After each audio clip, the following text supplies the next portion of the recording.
ግብርና በቴክኖሎጂ ሲታገዝ በጣም ከፍተኛ ለውጦች ይመጣሉ።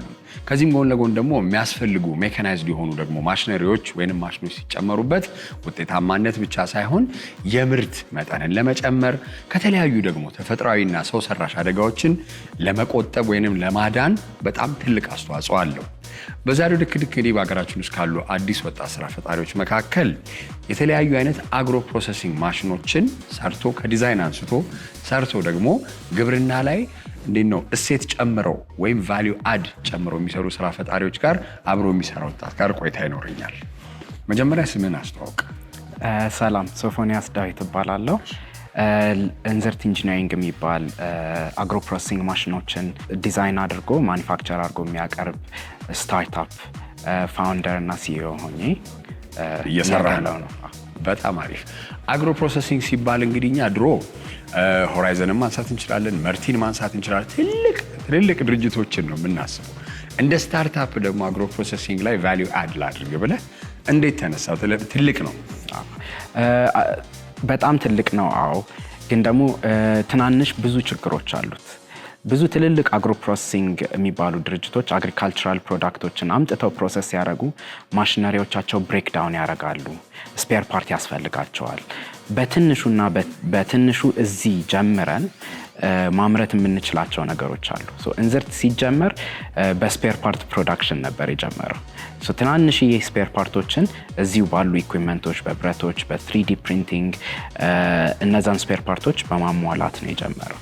ግን ደግሞ ቀስ እያለን ወደ ማሽነሪውን ደግሞ ወደ መስራት መተናል። በጣም አሪፍ። ማሽነሪ ሲባል እንግዲህ እንዴት ነው የሚሰራው? ፕሮሰሱን ብታስረዳኝ። ከዲዛይን አንስተህ 3D ፕሪንቲንግ ሊሆን ይችላል፣ ብረት ምናምን፣ ፕሮሰሱ ምን ይመስላል? የምርት ሂደት የኛ የምርት ሂደት መጀመሪያ የሚጀምረው ከስተመሩ ጋር ነው። ከስተመሩ ፕሮብሌሙን ወይም ማኒፋክቸር የሚያደርግበትን መንገድ ያውቃል። አንድ ባልትና ሰሪ እንዴት ነው የሚያደርቀው፣ እንዴት ነው የሚለቅመው የሚለውን ያውቃል። በሰዓት ምን ያህል ለቀማ ያስፈልገዋል፣ ምን ያህል ማድረቂያ ያስፈልገዋል የሚለውን ያውቃል። እነሱን ስፔሲፊኬሽኖች ከከስተመሩ ከወሰደን በኋላ ያንን ስፔሲፊኬሽን በመጠቀም ንድፍ ሀሳብ ወይም ዲዛይኑን ማውጣት እንጀምራለን። ዲዛይን ስንሰራ ብዙ ጊዜ ምንድነው ማኒፋክቸሪንግ ላይ ከሚገጥሙን ችግሮች ቀድመን ለማየት ነው። ምን ያህል ብረት ይፈጃል፣ ምን አይነት ቅርጽ ይኖረዋል የሚለው ነው። አንዳንዴ 3D ፕሪንት የምንጠቀመው ያንን ቪዥዋላይዝ ለማድረግ ነው። ችግሩን ቀድሞ ካገኘ ነው ብዙ አያስከፍለንም ዋጋ በኋላ ላይ ስናመርተው ማለት ነው። ከዛ በኋላ ዲዛይኑ ካለቀ በኋላ ፕሮኪውርመንት ይጀምራል። የተለያዩ ብረታ ብረቶችን፣ ፕላስቲኮችን፣ ገመድ፣ ኤሌክትሪካል ኢኩዊፕመንቶችን ይገዛል። ማኒፋክቸሪንግ ሳይታችን ላይ ደግሞ መገጣጠም፣ መበየድ፣ ይሄ ማኒፋክቸሪንግ ፋብሪኬሽን ፕሮሰሱ ይጀምርና ማሽኑ ምርት ይሆናል። አሪፍ ነው። ቅድም ደስ የሚለው ነገር ያልከው ችግሩን ራሱ ማወቅ የመፍትሄው ግማሽ ነው ይባላል። ችግርህን ካወቅከው መፍትሄውን ኦልሬዲ ለማግኘት ግማሽ መንገድ ደርሳል። ስለዚህ ኢትስ ናይስ። እስቲ ችግሮችን እናንሳ። እንደዚህ አይነት ትልልቅ ሴክተሮች የዘርፍ ላይ ስትገባ በስታርታፕ ወይም በመነሻ ሀሳብ ስትጀምረው ችግሮች ያጋጥመዋል። ምን አይነት ችግሮች ያጋጥሙ? እስካሁን ድረስ ትልልቅ ችግሮች ከማጋጠሙ አንጻር የኛ አይነት ድርጅቶች ሲመሰረቱ በትንሽ የካፒታል ነው የሚጀመረው እና ከክላይንት ተወስዶ ነው የሚሰራው። አንዳንዴ ላያቢሊቲ ወይም ደግሞ ይሄ ሪስኩን በጣም ተሸክመን ነው እንደ ኢትዮጵያ ስታርታፕ ሪስክ ተሸክመን ነው የምንሰራው። አንዳንዴ ማሽኑ ላይሰራ ይችላል። ያን ሁሉ ወጪ አውጥተን ያኔ መመለስ ሊኖርብን ይችላል ብር። አንድ እሱ ነው። ሌላኛው ደግሞ የኢትዮጵያ ማኒፋክቸሪንግ ኢንዱስትሪ ይሄ ማሽነሪ ማኒፋክቸሪንግ ኢንዱስትሪው ገና ነው፣ ድክ እያለ ነው። እኛ ብቻ ሳይሆን እንደ ኢንዱስትሪም ትንሽ ገና ነን፣ ይቀራናል። ለዛ የተለያዩ ኢኩዊፕመንቶች፣ ሮ ማቴሪያሎች፣ ብረቶች በምንፈልጋቸው ስፔሲፊኬሽን ላናገኛቸው እንችላለን። አንዳንዴ እሱን ለመፈለግ እንደገና ከውጪ የመጡ ማሽኖች ላይ የተለቀመ የወጣ ልንፈልግ እንችላለን። ሰከንድ ሃንዶች ምናምን እሱ ኢንዱስትሪውን ስታንዳርዳይዝ አድርጎ ለማተለቅ ከሚይዙን አንዳንድ ችግሮች ውስጥ አንዱ ናቸው። አሪፍ። እንግዲህ ያው መፍትሄ ዋይዝ ረጅም አሁንም እንግዲህ ፈታችሁት አልልም፣ እየተፈታ ያለ ስለሆነ ዘርፉም እንግዲህ እያደገ የሆነ ስለሆነ ለእነዚህ ነገሮች በምን መልኩ ነው ችግሮች ሲያጋጥሟችሁ? አሁን ለምሳሌ የሶርሲንግ ችግር ቢያጋጥማችሁ ከምን አንጻር ለመፍታት ትሞክራላችሁ? እንዴት ነው? የሶርሲንግ ችግር ብዙ ጊዜ አሁን ላይ ስንጀምር አካባቢ በጣም ያስቸግረን ነበረ።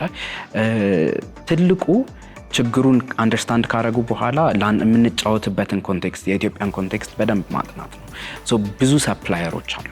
ሰፕላየር ዳይቨርሲፋይ አድርገናል። የብረት ሰፕላየሮቻችን ብዙ ናቸው። ፕላስ ደግሞ የኢትዮጵያ ኢንዱስትሪ ከማሽነሪ አንጻር ብቻ ሳይሆን ከኮንስትራክሽን እያደገ ነው። ለኮንስትራክሽን የሚመጡ ብዙ ብረቶች ስላሉ ከሱ እንዴት ልንዋስ እንችላለን? ኮንቴክስት ድሪቨን የሆነ ዲዛይን እንሰራለን፣ አዳፕቴሽን እንሰራለን። ከሱ አንጻር እያደረግን አንደኛ ብዙ ሰፕላየሮች ምን አይነት ማቴሪያሎች ኢትዮጵያ ውስጥ ይገባሉ የሚለውን ከማጥናት አንስቶ ከዛ በኋላ ያን ደግሞ ኢምፕሊመንት ከማድረግ አንጻር እንትን እያደረግን እየተማርን እየሄድን ነው። አሪፍ። እንግዲህ እኛ የምናውቃቸው ትልልቅ ብራንዶች አሉ፣ ጫካ፣ ትሩለቭ፣ ኬር። እነዚህ ኖች እንግዲህ ያስተዋወቁን መካከል አንደኛ ሲዮማ ነች። እና እስቲ አሁን ያለ እንዝርት ኢንጂነሪንግ ያለበት ድርጅት ምንድን ነው? ምን አይነቶችስ ምርት ነው የምታመርቱት? እንዝርት ኢንጂነሪንግ አሁን ላይ ያለንበት ምንድነው R&D ወይም ሪሰርች ኤንድ ዴቨሎፕመንት ዲፓርትመንት አለን። which means አሁን ላልካቸው ለነ ትሩላቭ አይነት ለኬር እነሱ አይነት ድርጅቶች አንዳንድ ማሽኖች እዚህ እንዲሰራ ይፈልጋሉ። ያኔ የነሱን ውስጥ ገብተን አይተን ዲዛይን ማድረግን ምንጀምርበታለን። ሁለተኛው ደግሞ ስታንዳርዳይዝ አድርገን ብዙ ፕሮሰሲንግ ችግር አለ ብለን የምናስበው ሴክተሩ ላይ አግሮ ፕሮሰሲንጉ ላይ ደግሞ ያወጣናቸው 2 ስታንዳርዳይዝድ ማሽኖች አሉ። አንደኛው የእንሰት መላጫ ሲሆን አንደኛው ደግሞ የተለያዩ ዘሮች ስንዴ፣ ጤፍ እነሱን መልቀሚያ ወይም ድንጋይ ትናንሽ ድንጋዮች እነሱን ለይቶ ማውጫ ነው። ዌስት መለያ ክሊነር ይባላል። ግሬን ክሊነር። ግሬን ክሊነሩ በ96% ኤፊሸንሲ ኦልሬዲ ተሰርቶ ተሞክሮ ወደ ገበያ ለማውጣት ዝግጅት ላይ ነን። የእንሰት መላጫው ደግሞ እንዴት ነው ወደ ገበያ የምናወጣው ብለን እያጠናን ነው። ግን 2 ተሰርቶ ተሸጧል ከረንትሊ። that's great። እንግዲህ እነዚህን 2 ማሽኖች ይዘህ ጀምረሃል። በ2 ዓመት ነው ያልከኝ። 2 ዓመት ያለ በሚቀጥሉት 5 ዓመታትስ ምን እንጠብቅ? በሚቀጥሉት 5 ዓመታት ውስጥ የዘር ወይም ደግሞ የስንዴ ጤፍ ፕሮዳክሽን ክሊነር ብቻ አይደለም፣ ትሬሸር ዊኖዊንግ ያስፈልጓል። ወደ ፋርሚንጉም ቀረብ ብሎ ያሉ በጣም የሚያስፈልጉ ማሽነሪዎች አሉ።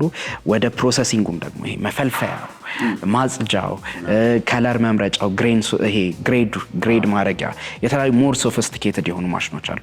እነሱን ወደ ገበያ ማቅረብ በጣም እንፈልጋለን። ገበያው ላይ ደግሞ ሪላያብል የሆነ ማኒፋክቸሪንግ ፓርትነር ሆነን መድረስ እንፈልጋለን። አሁን ካለን ማርኬት ሼር ሲግኒፊካንትሊ አመት ከአመት እያደግን ያንን ማሳደግ እንፈልጋለን። እንደው እንደ አዶን ወይንም እንደ መጨረሻ ንዑስ ጥያቄ ልበለው፣ የቡና ዘርፍ ላይ ለመግባት ታስባላችሁ? ለምን ቡና በጣም እያደገ አሁን ቡና ትልቁ የኢኮኖሚ ዋልታ ብቻ ሳይሆን ገቢም የሚገኘው ከዛ ነው። ኤክስፖርት ኢምፖርቱንም ትሬድ ባላንስ ብትመለከተው ትልቅ ነገር ስላለ ስንዴ ምናምን ስጠራ ቡናን አልጠራህም።